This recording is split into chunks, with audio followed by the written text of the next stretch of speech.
박사들은 이 신학자들이 아마도 페르시아의 현자들이다, 별을 관측하는 박사들이다 이렇게 생각들을 하고 있습니다. 어느 날 동방 박사들은 밤하늘에 별이 떠 있는데 유난히 빛나는 별을 보게 되었어요. 그래서 저 별이 비추는 곳에 아주 신기한 일이 있겠구나, 그렇게 생각을 하고요. 그 별을 쫓아갑니다. 그리고 그 별이 비추는 곳을 가보니까 거기에 누가 있었느냐? 한 작은 아이가 누워 있는 것입니다. 그것을 보면서 유대인의 왕으로 오신 아기 예수께 경배를 하는 내용이 바로 오늘 본문의 내용입니다. 여러분, 성경의 주제는 예수 그리스도입니다. 예수님을 소개하는 책이 바로 성경이에요. 그래서 성경은 여러 곳에서 우리 예수님에 대해서 말씀을 하시는데 구약에서는 오실 메시아 예수님을 예언하고 있고요. 그리고 신약에서는 오신 예수님, 그분이 어떤 분이신가 구체적으로 말씀을 하고 있고요. 또 우리 예수님이 이 땅에 오셔서 행하신 일들을 소개하고 있는 것을 우리가 볼 수가 있습니다. 그런데 특징적인 것이 무엇이냐면 예수님을 소개하는 데 있어서 빛과 연관해서 예수님을 많이 소개하고 있다라고 하는 거예요. 그래서 요한복음에도 보게 되면 예수님이 가장 사랑하는 제자 요한이죠. 그 요한이 예수님에 대해서 소개를 하면서 이 빛에 관련해서 여러 곳에서 소개를 하고 있어요. 그 중에 요한복음 1장 5절의 말씀을 보게 되면 빛이 어둠에 비치니, 이거 안 띄어지나요? 빛이 어둠에 비치되 어둠이 깨닫지 못하더라. 그리고 예수님께서도요, 또 요한복음 8장 12절에서 나는 세상의 빛이다 이렇게 말씀하고 있습니다. 우리 요한복음 8장 12절 말씀 우리 한 목소리를 다 함께 한번 읽어보겠습니다. 시작. 예수께서 또 말씀하여 이르시되 나는 세상의 빛이니 나를 따르는 자는 어둠에 다니지 아니하고 생명의 빛을 얻으리라. 아멘. 그래서 저는 오늘 예수님의 성탄하신 이 성탄절에 관련한 빛과 관련된 두 가지 교훈의 말씀을 전하면서 함께 은혜를 나누려고 합니다. 첫 번째로 이 빛은 예수님을 비추는 빛이라고 하는 것입니다. 예수님을 비추는 빛. 오늘 본문은 이 별빛이 동방 박사들을 이제 인도해서 그 빛이 누구를 비추느냐? 그 별빛이 누구를 비추느냐? 오늘 본문 하반절, 9절 하반절 말씀을 보면 악이 있는 곳 위에 머물러 서 있더라, 있을지라 이렇게 말씀하고 있는데요. 그러니까 이 빛은 아기 예수를 비추고 있었다라고 하는 것입니다. 그런데 여기서 우리는 세상에 별빛이면 별빛이지 어떻게 별빛이 한 지점을 비출 수가 있겠느냐 이렇게 의문을 가질 수가 있어요. 그런데 사실 여러분, 옛날에 이 뱃사람들은 지금은 뭐 나침판들이 있고 너무 뭐 첨단 이런 기술들이 발달이 돼서 뭐 항해하는데 뭐 순탄하게 항해를 하지만 그 옛날에는 이 뱃사람들이 이 방향을 뭘로 잡았냐면 밤하늘에 떠 있는 별들을 보고 방향을 잡았어요. 그래서 북극성을 바라보면서 가게 되면 그쪽이 북쪽인 거예요. 북쪽으로 방향을 잡고 갔다라고 하는 것입니다. 여러분, 우리가 새벽에 저는 별을 보는 거를 참 좋아해서 이렇게 밤에 옥상에 올라가서도 이렇게 하늘을 쳐다보는데 아주 공해가 많아서 별들이 잘 안 보여요. 그러나 우리가 좀 이 외곽 벗어나게 되면 밤하늘에 별들이 좀 보이는데 특별히 우리가 새벽 하늘을 보면요, 저는 이 새벽 하늘을 종종 많이 봐요. 새벽 예배를 드릴 때 이렇게 나가보면 아주 밝게 빛나는 별 하나가 떠 있는 것을 우리가 볼 수가 있잖아요. 그게 금성이에요. 우리가 말하는 샛별. 샛별이라는 금성이 떠 있습니다. 근데 이 금성은 우리가 사는 이 지구에서 가장 가까이 있는 별이기 때문에 그렇게 밝고 크게 비치는 것입니다. 근데 이 샛별이 어느 날은 이쪽으로 떠 있기도 하고요. 어느 날은 또 저쪽이 또 떠 있기도 하는 것을 우리가 볼 수가 있는데 그것은 지구가 자전과 공전을 하기 때문에 그 별 위치가 달라지는 것을 우리가 볼 수가 있습니다. 그와 같이 우리가 그 별이 있는 그 방향을 향해서 그 별을 쫓아간다는 얘긴데요. 이와 같이 이 동방 박사들도 그 별이 있는 곳을 향해서 가다 보니까 도착한 그곳이 어디였느냐? 유대 베들레헴에 도착을 하게 된 것입니다. 그래서 예루살렘에 이제 도착을 하자마자 유대인의 왕으로 오신 이가 어디에 있느냐 이렇게 묻게 됐는데 예, 그런데 유대인들은 정작 아기 예수가 탄생하신 걸로 몰라요. 예. 자기들의 왕으로 오신 이 예수님이 탄생하신 것도 모르는 것입니다. 그래서 동방 박사들이 대체 무슨 얘기를 하는 것인가? 예, 그렇게 얘기들을 해요. 그러면서 그들이 이제 연구를 하는 거예요. 연구를 하다가 옛날에 구약시대에 선지자들이 예언을 했잖아요. 그 예언한 메시아가 탄생하신다고 예언했던 것이 이제 생각이 나는 거예요. 그래서 그곳이 어딘가 하고 예, 그렇게 찾아봤더니 베들레헴이더라는 것입니다. 그래서 그들은요 이제 동방 박사들에게 아마도 베들레헴일 것입니다 이렇게 얘기를 해줬어요. 그러니까 이제 예루살렘까지 왔던 이 동방 박사들이 방향을 바꿔서 예, 그 베들레헴으로 가는 것입니다. 밤에 별이 떠 있는 것을 보면서 가는데 그 별이 비추는 곳이 예, 어디였느냐? 아기 예수 비추고 있는 곳을 가보니까 아기 예수가 있었다라고 하는 것이죠. 예, 저는 이 말씀을 가만히 묵상하다가 여러분 깨달은 것이 하나가 있어요. 빛이라고 하는 것은 진리를 상징하는 거잖아요. 그럼 어둠은 무엇을 상징합니까? 거짓을 상징하는 거예요. 그런데 이 빛이 비추는 곳이 누구였느냐? 비추고 있는 곳이 누가 있었느냐? 진리이신 우리 예수님이 계셨다라고 하는 거예요.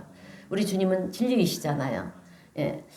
여러분 세상에 많은 사람들은 이 진리를 알기 위해서 뭐 수양을 하기도 하고요. 또 연구를 하기도 하고 또 심지어는 보행을 하면서 진리가 무엇인지를 그렇게 깨닫겠다고 열심히 사는 사람들이 참 많이 있어요. 그런데 이 진리를 연구하다 보면 그 진리의 끝에 누가 있느냐? 예수 그리스도가 계신다라고 하는 것을 발견하게 된다라고 하는 것입니다. 예. 우리가 여러분 고개를 들고 밤하늘을 바라보지 않는 사람은 별을 볼 수가 없어요. 평생을 땅만 바라보며 살던 사람이 예, 나는 평생을 열심히 살아도 아무리 찾으려고 해도 열심히 살면서 찾으려고 해도 별이라는 것을 찾아볼 수가 없었습니다. 예. 이렇게 얘기를 한다면 여러분 그 사람은 뭐가 잘못된 것일까요? 평생을 열심히 땅만 바라보고 사는 사람이 여러분 나는 평생을 열심히 살아도 별을 찾을 수가 없었습니다. 그런 사람의 문제가 무엇이겠습니까? 네, 아멘. 맞습니다. 그 사람은 고개를 들어서 하늘을 쳐다보지 않았기 때문이에요. 응? 그래서 별을 보지 못한 것입니다. 땅만 쳐다보고만 있어서는 밤하늘의 별을 볼 수가 없다라고 하는 거예요. 별을 보려고 그러면 고개를 들어서 예, 하늘을 봐야 되는 줄로 믿습니다. 이와 마찬가지로 여러분 진리가 무엇인지를 우리가 깨달으려고 그러면 사실 우리가 너무 바쁜 세상을 살다 보니까 사실 진리를 깨달을 수가 없어요. 예, 진리가 무엇인가. 그런데 진리를 깨달으려고 하면 여러분 진리를 연구해야 돼요. 진리가 무엇인가. 삶이라고 하는 것이 무엇인가. 인생이라는 것이 무엇인가. 무엇이 진실이고 무엇이 거짓인가 그것을 연구하고 찾다 보면은요 결국 그 진리가 우리를 어디로 인도하느냐 예수 그리스도에게 인도하게 된다라고 하는 것입니다. 별빛이 동방 박사들을 인도해서 아기 예수님께로 그렇게 인도하여낸 것처럼 여러분 우리도 진리의 인도함을 따라 가보면 예수 그리스도를 만나게 되는 줄로 믿습니다. 그래서 예수님도 말씀하시기를 요한복음 14장 6절에서 이렇게 말씀하셨어요.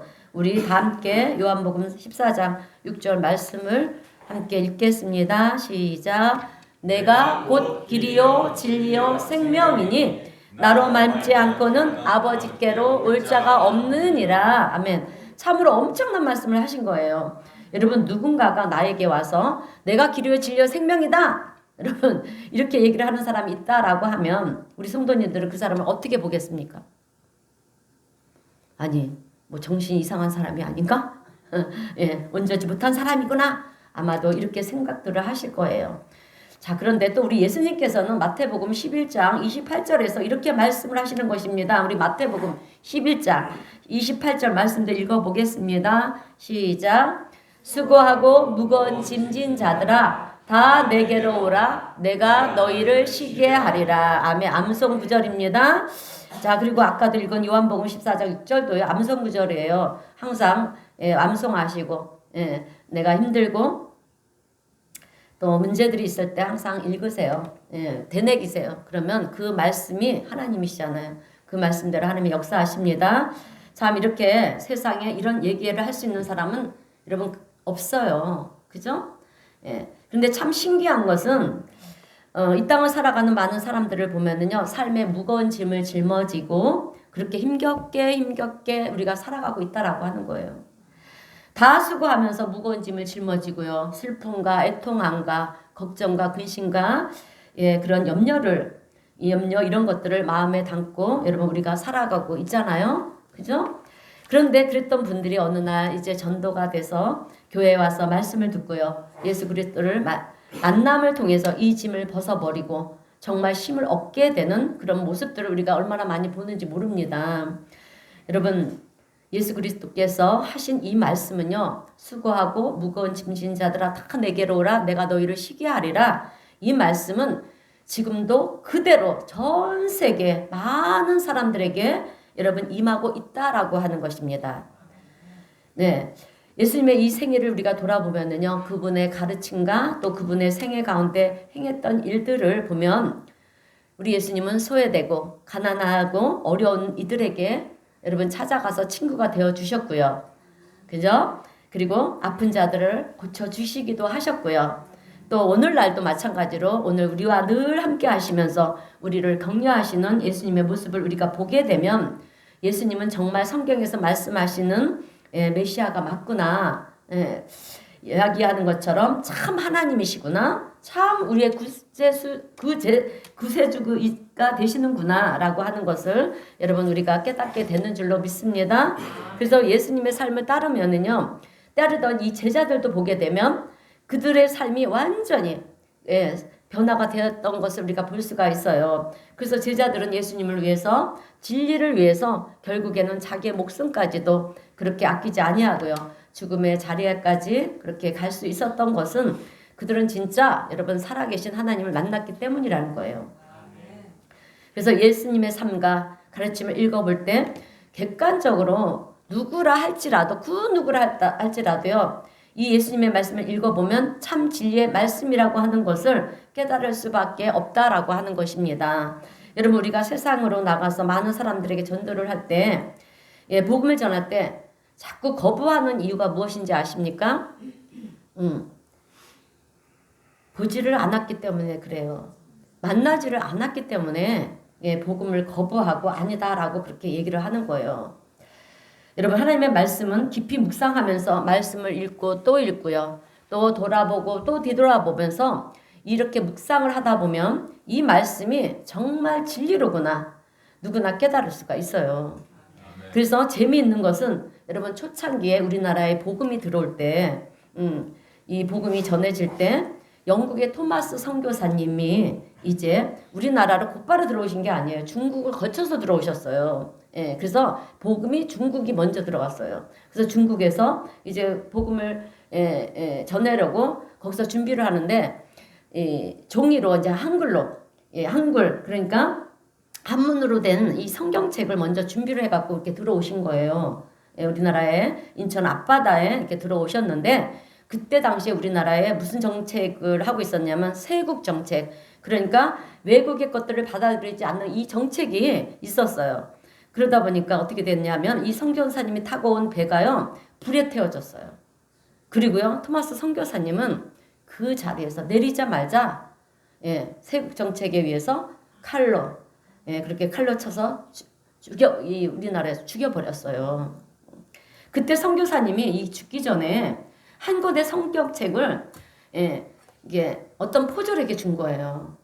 근데 이 받아든 이 포졸이 이 성경책을 보니까 당시에 종이가 너무 귀하고 아주 비싼 터라 벽지를 바르는 종이가 시원치 않은 거예요. 그런데 중국에서 온 이 책을 종이를 보니까 너무 좋은 거예요. 그래서 성경책을 뜯어서 벽에다 발랐다라고 하는 거예요. 그래서 여러분, 이 성경책이 다 도배가 된 거예요. 그 집안에, 방 안에. 그런데 이제 가만히 누워서 이 사람이 천장과 벽에 붙어 있는 이 성경을 보다가, 한문으로 된 이 성경을 보다가 진리를 발견하게 된 거예요. 그래가지고요, 그 집주인이 예수를 믿게 되었고요. 그리고 그 집에 나중에는 여러분 장대형 교회가 되었어요. 이것은 우리나라 교회 역사를 보면서 우리가 알게 됐는데요. 역사에 다 기록이 되어 있습니다. 1894년에 평양에 우리 장로교인 장대영 교회가 세워졌다라고 하는 것입니다. 이처럼 말씀을 읽다가 보면 우리 성경을 읽다 보면 이 진리를 깨닫게 된다라고 하는 거예요. 하나님의 말씀, 예수 그리스도의 가르침의 말씀을 읽다 보면 이 말씀이 진리라고 하는 것을 오늘 우리는 깨닫게 되는 줄로 믿습니다. 자, 교회를 다니시는 분들을 보면 참 다양해요. 오늘 우리 성도님들은 내가 어떤 성도에 속하는가 한번 체크해 보세요. 그냥 마음의 수양을 쌓기 위해서 종교 생활을 하시는 분들도 있는가 하면 친구나 지인들이 교회에 오면 참 좋다 이렇게 전해 들어서 뭐가 그렇게 좋은가 궁금해서 오시는 분들도 있고요. 또 말씀을 듣고 배우면 그래도 삶에 도움이 되지 않을까. 인생에 좀 힘을 얻어보자. 이런 동기로 오시는 분들도 있습니다. 그러나 대부분의 사람들은 하나님, 살아계신 하나님을 믿는 거예요. 예수님은 부활하신 주님이라고 하는 것을 사실을 믿는 것입니다. 그 믿음 때문에 교회로 오시는 분들이 있어요. 여러분, 이것이 강력한 신앙의 동기라고 하는 거예요. 이런 믿음을 가지신 분들은 살아계신 하나님을 믿는 분들은요. 살다가 어떤 어려움이 닥쳐와도 여러분 신앙을 버리지 않습니다. 그런데 이런 믿음은 어디서부터 오느냐? 체험으로부터 온다라고 하는 거예요. 여러분, 우리 기독교는 체험의 종교입니다. 제가 누누이 말씀드리죠. 체험의 종교예요. 그래서 여러분 체험을 하지 못하면 사실 믿음 생활을 하기가 힘들어요. 왜? 하나님은 영이시기 때문에. 신이신 하나님이기 때문에. 그래서 우리는요. 만질 수도 없고요. 볼 수도 없어요. 신이시잖아요. 그러니까 체험을 해야 수밖에 없는 거예요. 그런데 하나님은 반드시 우리에게 그 체험할 수 있는 그런 은혜를 베풀어 주신다라고 해요. 라는 사실을 우리는 믿으시길 바랍니다. 그래서 오늘 우리 성도님들은 그 체험을 했기 때문에 하나님을 믿고 이 자리에 있는 줄로 믿습니다. 근데 여러분 우리가 이 체험을 하지 않으면요. 그냥 지식으로 배우면은요. 긴가민가 하면서 이것이 진짜인가 거짓인가 진리인가 우리가 잘 몰라요. 말씀을 들어도. 그런데 살아계신 하나님을 체험하게 되면 만나게 되면 어느 날 갑자기 우리의 신앙이 업그레이드 됩니다. 업그레이드 되면서요. 이 모든 것들이 하나님의 말씀 다 믿어지기 시작을 해요. 그런데 이런 체험은 사실 우리의 노력으로 되는 거 아니에요. 여러분 우리의 노력으로 되는 것이 아닙니다. 어느 날 하나님의 은혜로 말미암아 주어지게 된다라고 하는 거예요. 그리고 이렇게 성탄절날도 그렇고 주일날도 그렇고 어떤 예배든 마찬가지로 우리가 내 열심과 내 의지로 성전에 와서 예배 드린다? 그것도 절대 아니에요. 오늘 이 자리에 온 것은 하나님의 은혜로 하나님의 섭리 가운데 하나님의 인도하심이 있어서 오늘 예배 자리에 온 줄로 믿습니다. 그런데 이런 체험을 하게 되면 좋은 것은 예수님의 말씀을 읽고도요. 잘 모르겠고 잘 이해가 안 되었는데 어느 날인가부터 성경의 말씀이 하나님의 말씀이 다 이해가 되고요. 다 믿어지게 되는 거예요. 그래서 살아계신 하나님을 체험해야 될 줄로 믿습니다. 그런데 오늘날 현대를 살아가는 우리 그리스도인들 중에도 보게 되면 성경의 말씀을 읽고 들으면서도 과연 이 말씀이 진실인가? 아기 예수 탄생이 정말 진실일까? 동방 박사들이 그렇게 별빛의 인도하심을 받아 그렇게 갔을까? 이런 의구심들을 가지고 있다라고 하는 거예요. 여러분 아기 예수 성탄은요. 지금으로부터 2000년 전에 예수님 시대에 살았던 사람들이요. 그 예수님을 직접 만났고요. 그 예수님의 말씀을 들었고요. 또 예수님이 행하신 일들을 다 보았던 사람들이 그리고 이 동방 박사들 또한 마찬가지예요. 정말 별빛을 보고 따라갔더니 정말 그곳에 아기 예수가 있었더라. 그래서 나는 그것이 진리라고 하는 것을 믿어 예수님을 만났던 수많은 사람들이요. 당시에 있었던 얘기들을 우리 이거 다 기록해 놓자. 그래서 우리의 후손들이 이것을 알도록 하자. 그렇게 기록해 놓은 것이 바로 성경이에요, 여러분. 그런데 시대가 지나다 보니까 세월이 흐르다 보니까 문명이 너무너무 많이 발달이 된 거예요. 발달이 되다 보니까 우리가 성경을 읽으면서도 이 말씀이 정말 진실일까? 이것이 진짜일까? 거짓으로 써놓은 것은 아닐까?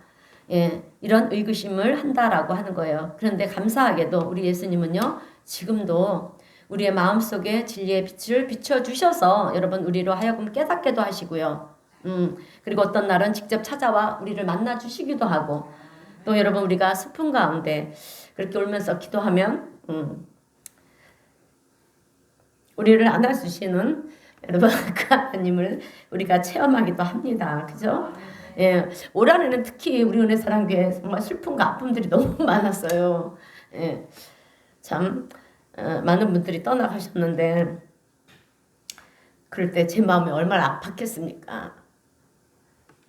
그 힘든 시간들을 이겨나올 수 있었던 것은 슬픔 가운데 기도할 때 여러분 주님이 찾아와 주셔서 저를 위로해 주시고 또 말씀으로 권면도 해 주시고 힘을 실어 주셔서 오늘 제가 여기까지 사실 왔습니다.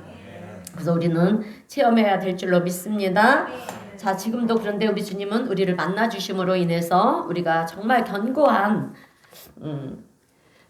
믿음을 가지게 만드시고요. 또 그 믿음으로 우리가 세상을 이기게 하시는 줄로 믿습니다.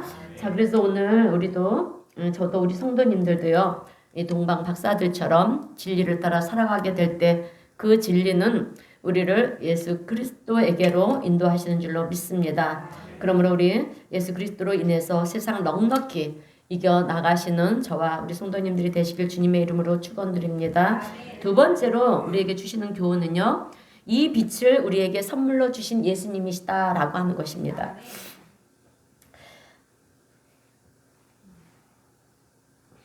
죄송합니다.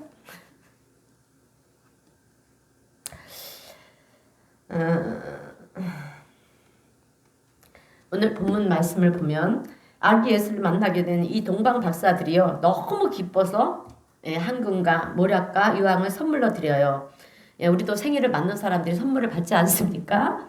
그래서 이 동방 박사들이 성탄하신 아기 예수께 황금과 모략과 유황을 드렸는데 그 당시에 이 세 가지는요, 가장 귀한 기중품이었어요. 지금으로 말하면 그죠? 금은 보화들이 아니었을까? 맞아요. 그런 것들이었습니다. 그것을 드린 거예요. 그런데 우리가 여기서 간과해서 안 되는 것이 있어요. 이 동방 박사들이 선물을 준 것만 생각하면 안 됩니다. 사실 우리가 예수님으로부터 받은 것이 얼마나 많이 있습니까? 얼마나 큰지 몰라요. 가장 귀한 선물을 우리는 예수님으로부터 받았고요. 그 받은 그 하나가 뭐냐면 바로 예수님 자신이라는 거예요. 우리의 죄를 대신해서 희생하셔 주셨잖아요. 그래서 우리는 예수님을 선물로 받은 존재들입니다. 그래서 하나님께서 당신의 독생자 외아들 우리 예수님을 우리에게 보내주신 것이 성탄이에요. 예수님을 우리에게 선물로 주신 날이 바로 성탄절인 줄로 믿습니다. 그래서 이제 우리는 예수님을 선물로 받았어요. 그리고 또 한 가지가 더 있는데 그 예수님을 통해서 우리에게 빛을 선물로 주셨다라고 하는 것입니다. 여러분, 예수님을 만나기 전에 우리는 내가 무엇을 위해서 살고 내가 어디로 가는지 또 인생의 끝이 어딘지 이것을 모르고 살았다라고 하는 거예요. 왜냐하면 우리가 다 어둠 속에 있었기 때문에 그런 것입니다. 그래서 우리가 어둠 속에 있을 때는 무엇이 진리이고 무엇이 거짓인지를 우리가 구분을 못하는 거예요. 우리의 삶이 어둠 속에 있었기 때문에 태어나서 남들이 사는 것을 보니까 남들이 저렇게 사니까 나도 저렇게 살아야 되겠다. 남들이 이렇게 살아야 되니까 나도 이렇게 살아야 되겠다. 그렇게 따라가는 그런 인생이 될 수밖에 없었다라고 하는 것입니다. 왜? 어둠 속에 있었으니까. 어느 것이 진리인지 모르니까. 그래서 옆 사람이 살아가는 것을 보면서 그저 따라서 흉내나 내는 그런 인생을 우리는 살아갈 수밖에 없었다라고 하는 것입니다. 그런데 그러다가 예수님을 만나서 예수님의 가르침을 받고요. 또 예수님의 삶의 모습을 보면서 우리는 빛 가운데로 거하는 인생이 되었다라고 하는 것입니다. 이제 우리가 그래서 내가 어디서 와서 무엇을 위해서 살다가 어디로 가는지 그것이 분명해진 거예요. 그것을 알게 된 거예요. 그래서 어떻게 사는 삶이 가치 있는 삶이고 어떻게 사는 삶이 의미 있는 삶인가, 여러분 우리는 그것을 알게 되었다라고 하는 것입니다. 그래서 우리는 세상 사람들이 사는 것처럼 살지 않아요. 말씀을 의지하며 살고요. 진리를 따라가며 산다라고 하는 것입니다. 그래서 우리 기독교인들은 진정한 가치를 위해서 또 하나님의 영광을 위해서 사는 존재가 되었다라고 하는 거죠. 자, 우리가 어둠 속에 있을 때는 아무것도 몰랐지만 빛이 비추면 여러분 이 모든 것이 분명하게 드러나잖아요. 그죠? 어둠이 있을 때는 아무것도 모르잖아요. 그러나 빛이 비추면 어둠은 물러가고 모든 것이 다 보이는 것처럼 여러분 그렇게 오늘 우리는 예수 그리스도가 허락하신 그 빛으로 인해서 인생을 직관할 수가 있게 된 줄로 믿습니다. 자, 여러분 모든 사람에게는 육신의 눈이 있어요. 우리에게는 눈이 있잖아요. 그리고 세상을 밝히는 등불이 있습니다. 그래서 우리가 외형적으로는 다 아는 것 같고요. 또 지금 내가 어디로 가는지 그 길이 어떤 길인지 이것을 아는 것 같지만 실제로 우리의 삶에 있어서 우리는 아직도 어두운 가운데 있는 존재라고 하는 거예요. 그래서 어떻게 살아야 되는지 어떤 길이 올바른 길인지 알지를 못해서 그냥 그대로 사는 인생이 세상에는 많다라고 하는 것입니다. 그런데 안타까운 것은 우리의 인생은 모든 사람들에게 한 번밖에 없다라고 하는 거예요. 우리의 인생은 두 번이 있는 것이 아닙니다. 한 번 지나가면 돌이킬 수가 없다라고 하는 거예요. 그래서 우리에게는 우리의 인생에 밝히 비춰줄 이 빛이 필요하다라고 하는 것입니다. 근데 그 빛을 누가 주셨느냐? 누가 주셨습니까? 네, 예수님이 우리에게 허락하신 줄로 믿습니다. 그래서 예수님의 말씀은요, 우리의 인생의 등불이 되고요. 우리의 길에 빛이 되신다라고 시편 119편 105절에서 말씀하고 있어요. 우리 다 함께 시편 119편 105절 말씀. 이거 남성 구절입니다. 외우세요. 시작. 주의 말씀은 내 발의 등이요 내 길의 빛이니이다. 아멘. 저는 이 말씀을 언제 마음에 새기고 미간에 새기고 외웠느냐면 제가 신학을 할 때 그렇게 하기 싫었어요. 제가 50의 부름을 받고 신학을 하는데 이건 나이에 세상에 공부를 한다는 게 쉬운 일이 아니잖아요. 그래서 가기 싫은 거예요. 가기 싫은 거예요. 근데 가기 싫은데 아침마다 이게 눈은 떴는데요. 아침마다 제 안에서 떠오르는 말씀이 이 말씀이에요. 주의 말씀은 내 발의 등이요. 내 길의 빛이니다. 자꾸 이 말씀이 막 떠오르는 거예요. 그러면 어느 순간에 나도 모르게 씻고 있고요. 화장을 하고 있고요. 가방을 챙기고 그리고 가고 있더라고요. 그렇습니다. 주님의 말씀은 우리 인생의 등불이 되는 것이고요. 예수님의 생애가 우리 인생의 빛이 되는 것이고요. 예수님의 가치관이 우리에게 있어서 또 하나의 빛이 되는 줄로 믿습니다.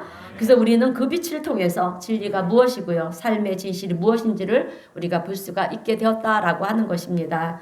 그래서 예수님은 그 빛을 소유한 우리들을 향해서 마태복음 5장 14절에서 이렇게 말씀을 하고 있어요. 너희는 세상의 빛이라. 여러분 조금 전에 요한복음 8장 12절에서는 나는 세상의 빛이라 이렇게 말씀하신 하나님이 이제는 우리에게 너희는 세상의 빛이라 이렇게 말씀하고 있어요.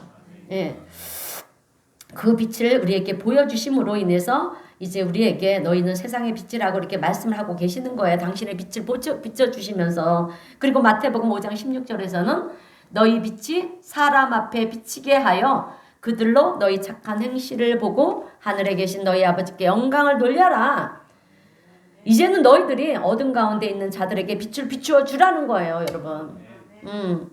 내가 너희들에게 빛을 비춰줘서 어둠 가운데 있는 너희들을 구원해 준 것 같이 너희들도 이제 그 빛을 받은 너희들이 세상에 나가서 착한 행실을 보여주므로 그들이 정말 빛이 이런 것이었구나라고 하는 것을 보여주라는 거예요. 너희들의 착한 행실을 통해서 진리가 무엇인지 사람들로 하여금 보게 만들어 주라는 거예요. 여러분 이 말씀은 오늘 우리 그리스도인들이 세상을 어떻게 살아야 되는지 살아가야 할지를 잘 가르쳐주는 말씀이에요. 여러분 오늘 우리는 빛으로 오신 예수님으로 인해서 어둠 속에서 빛을 찾은 존재인 줄로 믿습니다. 여러분 빛은 어둠을 밝히라고 있는 거예요. 오늘 우리에게 하나님 예수님은 빛으로 오신 예수님은 너희들이 세상에 빛이라 했어요. 그러면 우리도 어둠을 밝게 비춰야 되지 않겠습니까?